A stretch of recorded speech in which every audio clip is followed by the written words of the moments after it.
क्या दिल्ली प्रदेश में होगा लोकसभा 2024 के जैसे ही चुनाव? क्या दिल्ली प्रदेश में होगा हरियाणा, महाराष्ट्र और झारखंड जैसे ही चुनाव? ये बड़ा सवाल है। बता दें कि चुनाव आयोग के जरिए आज दिल्ली प्रदेश में विधानसभा चुनाव की जो तारीखें है उसका ऐलान कर दिया गया है। लेकिन इस ऐलान के साथ साथ फिर एक बार चुनाव आयोग सवालों के कटघरे में खड़ा हो चुका है। तमाम मीडिया कर्मियों के जरिए जब सवाल पूछे गए ईवीएम को लेकर और जिस तरीके से आने वाले 5 फरवरी को जिस तरीके से तारीख बता दी गई है कि दिल्ली प्रदेश में चुनाव होंगे, आखिर इस चुनाव के पीछे की किस तरीके से पूरी की पूरी प्रणाली होगी, इस चुनावी प्रणाली में क्या कुछ चीजें नई तौर तरीके से कहने की जोड़ी जाएगी, क्या कुछ जो पारदर्शिता के आधार पर आंकड़े जारी किए जा सकते थे किए जाएंगे, ऐसे तमाम मसलों को लेकर चुनाव आयोग ने आज एक बड़ी प्रेस कॉन्फ्रेंस की और इसी मामले पर बता दें कि बहुजन समाज पार्टी के राष्ट्रीय अध्यक्ष बहन मायावती ने भी बड़े सवाल खड़े किए हैं, इसी के साथ साथ अपनी प्रतिक्रिया भी दी है। शुरुआत करते हैं लोकसभा 2024 के चुनाव में, जहां पर आपने देखा कि ईवीएम के माध्यम से जो परिणाम निकल कर आए, अमूमन तौर पर जो एक बड़ा अंदाजा लगा जा रहा था, जहां पर एनडीए गठबंधन हो या फिर इंडिया गठबंधन, दोनों गठबंधनों के जरिए बड़ा दावा और इस दावों के बीच जो नतीजे आए हैं वो कहीं न कहीं चौंकाने वाले थे, क्योंकि इन नतीजों को लेकर तमाम राजनीतिक पार्टियां जो खासतौर पर विपक्षी दल में अपनी भूमिका निभा रही है, उन तमाम विपक्षी दलों के पार्टियों के माध्यम से उनके नेताओं के जरिए लगातार ये कहा जा रहा था कि ईवीएम के माध्यम से जो चुनाव हुआ है उस चुनाव में जो परिणाम निकल कर आए हैं वो कहने की उम्मीदों के मुताबिक बिल्कुल भी नहीं है। ईवीएम में धांधली की गई है, ईवीएम में कहने की हेराफेरी की गई है, जिसके कारण इस तरीके के परिणाम दिखाई दे रहे हैं। लेकिन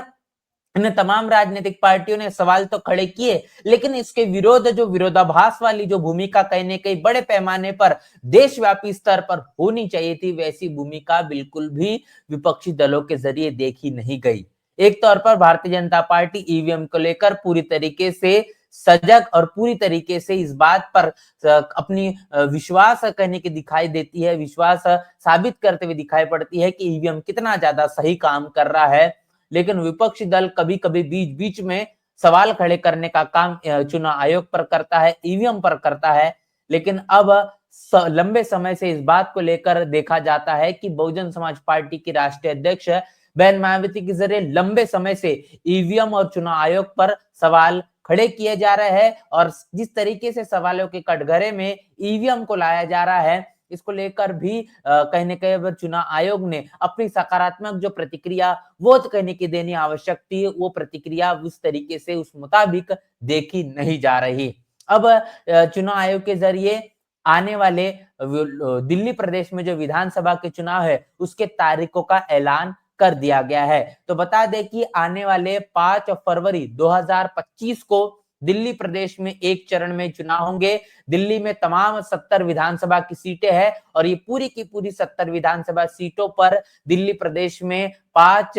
फरवरी को चुनाव होंगे और इसके साथ-साथ इसके नतीजे 8 फरवरी को देखने को मिलेंगे। तो 8 फरवरी को इस बात का ऐलान हो जाएगा कि दिल्ली का मुख्यमंत्री आखिर फिर एक बार कौन बन रहा है। क्या अरविंद केजरीवाल के हाथ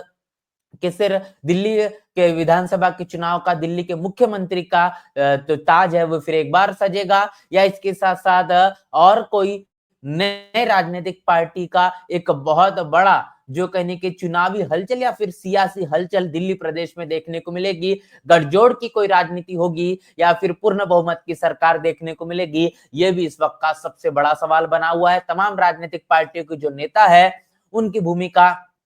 उनका चुनाव प्रचार खासतौर पर अब शुरू हो चुका है। भारतीय जनता पार्टी हो या फिर कांग्रेस हो, इसके साथ साथ आम आदमी पार्टी या फिर बहुजन समाज पार्टी क्यों ना हो, इन्हें तमाम राजनीतिक पार्टियों ने अपनी जो राजनीतिक हलचल शुरू कर दी है। ऐसे में अब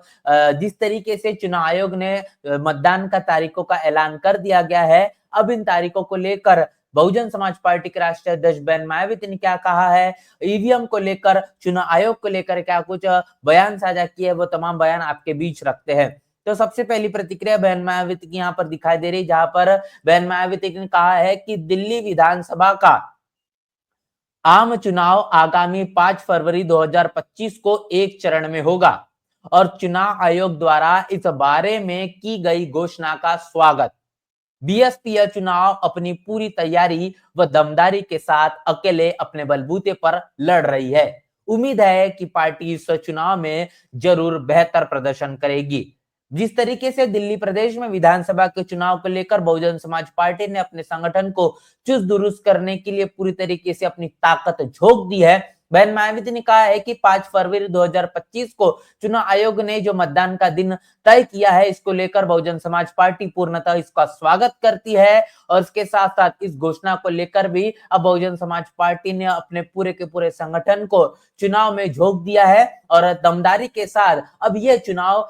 जिस तरीके से दिल्ली प्रदेश में लड़ने का काम बहुजन समाज पार्टी के जरिए होगा। बहुजन समाज पार्टी दिल्ली प्रदेश में अपने बलबूते पर चुनाव लड़ रही है। किसी भी तरीके से कोई भी गठबंधन के साथ बहुजन समाज पार्टी दिल्ली प्रदेश में चुनाव लड़ने का काम नहीं कर रही। और इस बात की उम्मीद बहन मायावती ने जताई है कि जिस तरीके से तैयारियां शुरू है, उस मुताबिक बहुजन समाज पार्टी इस दिल्ली प्रदेश में विधानसभा के चुनाव के जो परिणाम है, वो परिणाम कहीं न कहीं एक बेहतर तरीके से दिखाई देगी। और ये बेहतर परिणाम निश्चित ही बहुजन समाज पार्टी के लिए बहुत ही सकारात्मक और कारगर साबित होंगे, क्योंकि इस वक्त बहुजन समाज पार्टी के लिए होने वाले दिल्ली प्रदेश में विधानसभा चुनाव में परिणाम निकालना ये सबसे ज्यादा आवश्यक और महत्वपूर्ण बना हुआ है। अपने दूसरे बयान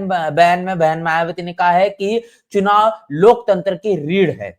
और बाहुबल और धनबल से दूर रहने वाली गरीबों मजलूमों की पार्टी बीएसपी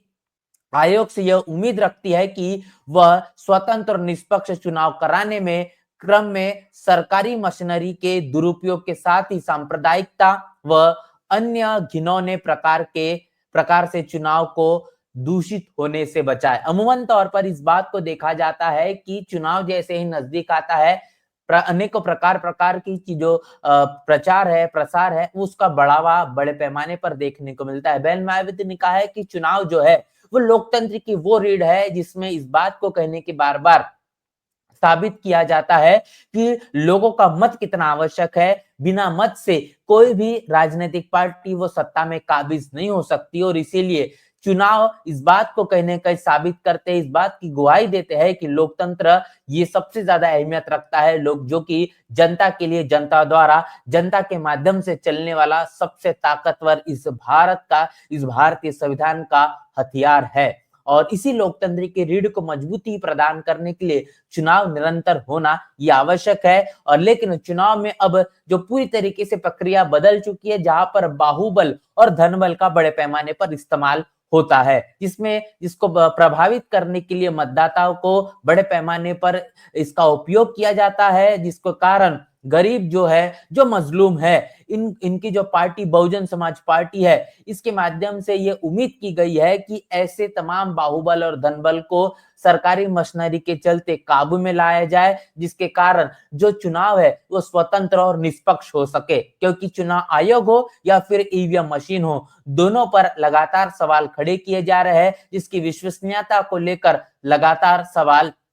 खड़े होते दिखाई पड़ते हैं। और इसी के साथ साथ दुरुपयोग और सांप्रदायिक जो माहौल चुनाव के दौरान भड़काने का काम खासतौर पर सत्ताधारी पार्टियों के जरिए बड़े पैमाने पर होता है। भारतीय जनता पार्टी के अमूमन तौर पर तमाम जो नेता है वो सांप्रदायिकता को भड़काने वाले बयान देते हुए दिखाई देते हैं। अमित शाह हो, फिर देश के प्रधानमंत्री नरेंद्र मोदी क्यों ना हो, इनके माध्यम से जो बयानबाजी जारी की जाती है, इस पर चुनाव आयोग किसी भी तरीके से कोई संज्ञान सही मायने में लेता हुआ नहीं दिखाई देता। अगर ऐसे मामलों को लेकर अंकुश लगाने का काम चुनाव आयोग करेगा तो इसका सबक तमाम राजनीतिक पार्टी मिलेगी। लेकिन चुनाव आयोग की भूमिका होती है, चुनाव आयोग का ये काम है कि ऐसी तमाम बयानबाजी पर और इस तरीके के प्रचारों को जल्द से जल्द और जिस तरीके से रोकना चाहिए उस मुताबिक रोकने की आवश्यकता है, जिसके कारण जो चुनाव है वो दूषित नहीं होगा और मतदाताओं को चुनाव प्रक्रिया में विश्वास जो है वो बढ़ता हुआ दिखाई पड़ेगा। इसके साथ साथ अपनी अपील प्रतिक्रिया में बहन मायावती ने कहा है कि मतदाताओं से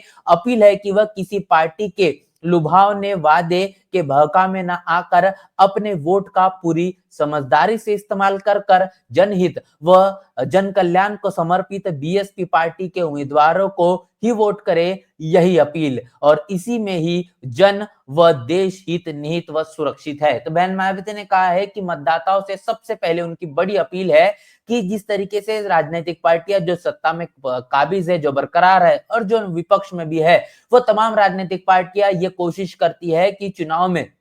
अनेकों प्रकार के लुभावने वादे, बड़ी-बड़ी घोषणाओं को कर जिस तरीके से वोटरों के वोटों को अपने पाले में लेने की पूरी कोशिश करते हुए दिखाई पड़ती है और ऐसे लुभावने वादों से बचकर कहने के अपने वोटों का ईमानदारी से सजग और सावधान होकर इस्तेमाल करना होगा। अगर ऐसा होता है तो इस देश में जो बहुजन समाज पार्टी जनहित व जन कल्याणकारी काम को करने के लिए समर्पित है, उनके उम्मीदवार अगर जीत कर आते हैं तो निश्चित वो दिल्ली प्रदेश में होने वाले विधानसभा चुनाव के दौरान दिल्ली का भला कर सकते हैं और जहां-जहां पर भी चुनाव होते हैं उन तमाम प्रदेशों में वो बहुजन समाज पार्टी के जरिए जनहित और कल्याणकारी काम करने के लिए सबसे ज्यादा अहम भूमिका निभाएंगे और यही उनकी बहन मायावती के जरिए अपील की गई है और इसीलिए उन्होंने कहा है कि जनहित को निहित और सुरक्षित रखना है तो बहुजन समाज पार्टी को वोट करना होगा। बहुजन समाज पार्टी के तमाम उम्मीदवारों को ज्यादा से ज्यादा वोट देकर उन्हें जीत कहने के दर्ज करने के लिए मदद करना होगा। अगर ऐसा होता है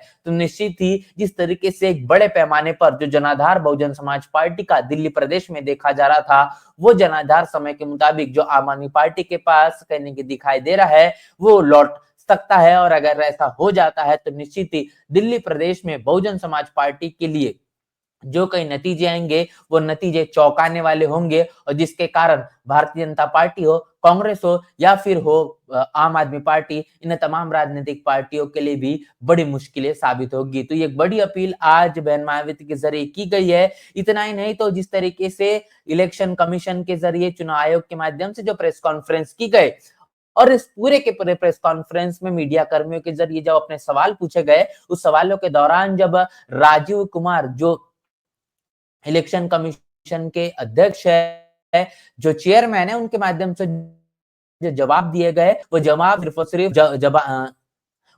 सिर्फ और सिर्फ बेबुनियाद तौर पर तो नहीं कहना चाहिए, लेकिन ये जरूर कहना होगा कि उसका जो अर्थ है वो अर्थ प्रत्यक्ष तौर पर जिस तरीके से वास्तविकता के आधार पर होना चाहिए उससे बिल्कुल भी ताल्लुक नहीं खाता। उनका जवाब सिर्फ और सिर्फ कागजी दस्तावेजों के तमाम नियमों के आधार पर ही देखने को मिलता है, जिसकी जमीनी हकीकत काफी कुछ और ही दिखाई देती है। जहां पर ये सवाल खड़े किए जाते हैं कि अगर जो सीसीटीवी कैमरे लगाए गए हैं और या फिर जो इलेक्शन कमीशन के माध्यम से जो आंकड़े कहने के उन्हें उनके पास जो मौजूद होते हैं और उसका अगर टैली करने के लिए इस बात को पारदर्शिता के आधार पर रखा जाए कि आखिर किसे कितना कैसे वोट पड़ा है, ये अगर जांच पड़ताल करना हो तो उसके भी तमाम दस्तावेज नहीं देने की बात अब चुनाव आयोग के जरिए की जा रही है। उनका यह कहना है कि अगर हम उसे सार्वजनिक तौर पर साझा कर देते हैं तो उससे ये होगा कि तमाम जो मतदाता है उनकी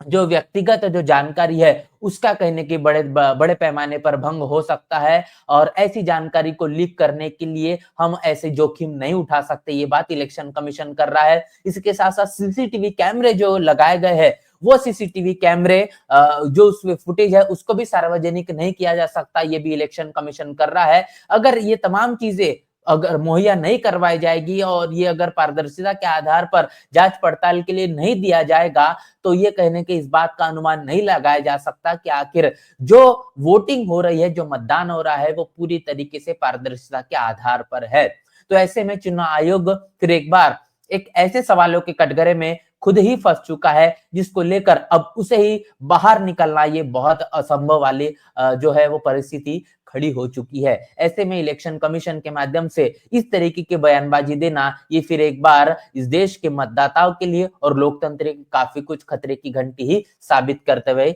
दिखाई पड़ता है। और ऐसे में अगर चुनाव आयोग और